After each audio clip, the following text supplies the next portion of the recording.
Hello? We good to go? All right, thanks everybody for coming. Really appreciate you guys for showing up. I'll say a few things and then we'll get to the questions. What an amazing day for the fans of Dallas, for the city of Dallas, and then also for the franchise. Kelly, Ralph, I want to commend you on the job you've done with Cooper, not only putting the ball in his hands, but the person that you've raised. Everybody that I talk to, whether it's the coach, he talks about when I can coach my best player hard, my job's easy. So Jay Kidd, you can coach him hard. Cool. His teammates, the first thing they say is he's the most competitive, he's the best teammate I ever had. The people that are around the team, the support staff, like he's not entitled, he just wants to be part of the group. When you talk about building the championship culture and you talk about winners, those are the things that are made of. And so just want to commend you on the job you've done, because he's more than just a basketball player, and that's why he's so special. And with that, I'll open it up to questions.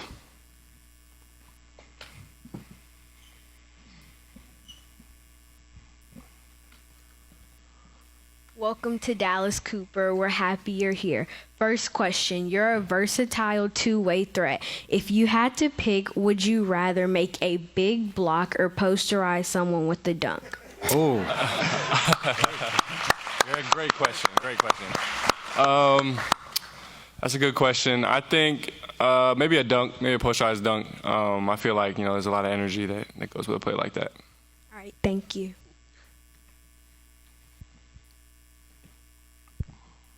Cooper, Mike Curtis, Dallas Morning News. Welcome to Dallas. Shortly after the Mavericks got the #1 pick, there was a video that surfaced of you, 13, 14 years old, in a Mavericks shirt. Could you just give us the context behind that moment and that decision to wear that shirt, and what did you know about the franchise growing up in Maine? I think I was 13 years old. I had a really good friend who was a diehard Mavericks fan, and he's a little older than me, and he had kind of outgrown some of his clothes, so he, lent them down to me. And at the time, you're just wearing what you can, going through wearing clothes. And I love basketball, and so I just put it on and went for my workout. And then, do you know the summer league plan for you at all? I know it's still pretty early, but yesterday they announced that the Mavericks are going to be playing the Lakers. Just wanted to know if you had any plans. I'm not exactly sure on a plan. I'm planning on playing. But yeah, I'm not sure on any sort of plan. I don't think we've had any of those conversations yet.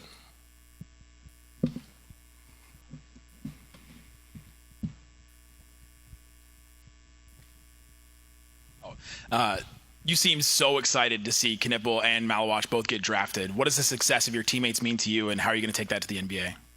Absolutely. I think it means everything to me, especially those two guys. They're the greatest teammates, the greatest people, that I've had the privilege of spending time with. Khan was my roommate all year, and then Kaman, me and him have a really special bond on and off the court. So I think just being able to see that for them was really special for me. They mean a lot to me, and I think it's just such a dream come true for all of us that it was just really exciting for me. Tim McMahon, ESPN. There's a statue of Dirk outside the arena. Obviously, he was the face of this franchise for a long time. He kind of handed the baton to Luka. The anticipation is he would have been the face for a long time. Plans changed. There's now that anticipation for you. How do you feel about kind of that lineage and the responsibility that comes with those sort of expectations? Yeah, I'm coming in just trying to learn and trying to get better every single day. And I think if I can do that to the best of my ability, I think expectations and pressures that other people, will put on me and our team, that will kind of work itself out. So, I'm just trying to come in and be the best that I can be and just win at the highest level. Hey, Cooper, Christian Clark with The Athletic. A lot of #1 picks. They're joining situations where it's gonna take a while to be competitive. What are your thoughts on coming into a situation where they got a lot of talent and veteran pieces already on the roster and kind of built to compete right now? Yeah, I think it's a blessing. Like you said, a lot of people in this position or this situation aren't, granted this opportunity. So I just feel really blessed and grateful for the situation I've been given, and I'm just looking forward to being a sponge. Just getting down here. I'm excited to just learn soak it all in and learn from the guys that are older and have been through it all before. Cooper, Joey Mastretta with Clutch Points over here. We talked to Paige the other day, Paige Beckers, and she said that she gave you a hard time for going to Duke instead of UConn. Want to get your thoughts on that, and then also just her overall game. What do you think about her game with her playing in Dallas as well? Yeah, I mean, she's great. Obviously, I went on a visit to UConn, and, I was able to meet her when I was on my visit and talk a little bit. She's a great person. She's had an incredible career so far. But I think it's funny. I mean, that's just kind of how that, back and forth college stuff goes. So I think it's funny. But, yeah, she's a great player. She's had a great career, and she's a great person. Skylar Dixon with the AP. Cooper, this is quite the scene. The hoopla is only going to probably go up from here. How does being at a program like Duke, a storied program like that, help you sort of deal with what this is today and what you're going to face going forward? Yeah, I think being able to go to Duke and be under that spotlight, it's kind of a good preparation. And then even nowadays with the NIL era and stuff like that, college kids are kind of under a bigger microscope than ever. So I think it's a great preparation, honestly, for me to kind of come to the next level. And I've had a year to kind of deal with a lot of that stuff in the media and all that different stuff. So I think it's just great for me to kind of have that year of preparation. Cooper. Cooper, Sam Gannon, Fox 4, congratulations. I know you're a fan of the lobster roll, but now coming to Dallas, are you ready to embrace the Texas barbecue and Mexican food scene? For sure. I love Mexican. I love barbecue, so I'm excited to, find some good spots. Hey, Cooper, Landon Thomas, Mavs fans for life. Not a lot of number one picks have the luxury of playing with future Hall of Famers when you have Kyrie Irving, Klay Thompson, Anthony Davis. What excites you about that? Yeah, I think like I said earlier, just being able to be a sponge. Those guys have so much knowledge. They've been through so much and they have so much experience that it's just going to be an incredible opportunity for me to learn and grow under them.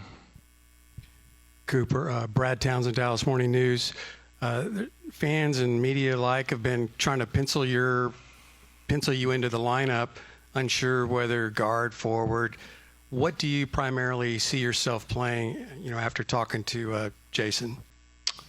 I think it's a versatile position, doing a lot of different things. I think, with the team, looking at the roster, we can play a really good brand of positionless basketball with a lot of guys that can do a lot of different things. So I think that would be one of, the biggest strengths, and I think just trying to play to that and just doing whatever I can to help the team win. Jason, Eddie Sefko, Mavs.com. You've been and have been around a lot of young, talented players. How do you go about molding Cooper and bringing him along to become the star that everybody thinks he will be? Yeah, I think just from past experiences, being in this seat, being one, but just sitting here listening to him, is it incredible? I mean, we're talking about an 18-year-old who has all the right answers and is talking about working out after this. But, when you talk about his gift, he's a basketball player and he's a winner. And I thought he answered the question about position perfectly because I don't look at the position. I want to put him at the point guard. I want to make him uncomfortable and see how he reacts, being able to run the show, being able to play the 2, play the 3. He's comfortable playing that, but we want to push. And I think he's going to respond in a positive way. It's all right to fail. It's all right to turn the ball over. We've talked about that. Just understanding the guys that I've been around that have been young, from Giannis, giving him the ball and he failed. But he wanted to come back and have the ball. So I'm excited about giving him the ball against the Lakers and see what happens. Let's get it started right off the bat. But I think just his poise, he's going to be successful for a long time. He likes to work. He's not afraid to work, and he comes from a great family. So I'm very blessed, and the Mavs are very blessed to have him a part of the family. Cooper, Dorothy Gentry, iMessenger Media. 2 fun questions for you. Who's on your Mount Rushmore for NBA and WNBA players? And what's your favorite basketball movie and why? My favorite basketball movie is Hoosiers. That was one of my favorite movies growing up. I watched it hundreds of times. My Mount Rushmore of NBA players, I would say Larry Bird, Michael Jordan, LeBron, and probably Kobe. And then WNBA, Candace Parker, Brittany Griner, I think Asia Wilson is on there. And then I might put Caitlin Clark on there just because she's changed the game so much and is heading in the right direction. And I just love what she's been able to do. In the back, Nuri Scruggs, NBC5. Question for you, Jason. Having sat in that seat before when you were drafted number 2 overall, knowing the expectations that the fan base has and representing hope, what's the one bit of advice that you could give Cooper that maybe you didn't have when you first came to town with all the hope and hype being a number 1 pick? Yeah, I think he brought it up earlier. He's very lucky to have veterans, future Hall of Famers. When you talk about Kai and Clay and then AD, just understanding the vets are going to, protect him and help him. And they're going to push him. When I was drafted, we were maybe the youngest team. When you talk about Jimmy and Jamal, we just didn't have a lot of vets. I know Mo Wiley's here. No disrespect, he was a vet. But we didn't have future Hall of Famers. So I think when he's stepping into this situation, there's no better situation for him to learn the game on and off the floor. Jonah Javad here with WFAA. Cooper, your parents are front row and have been an integral part of your journey, I'm sure. Was there a moment growing up in childhood that you remember when they kind of really fostered your love for the game?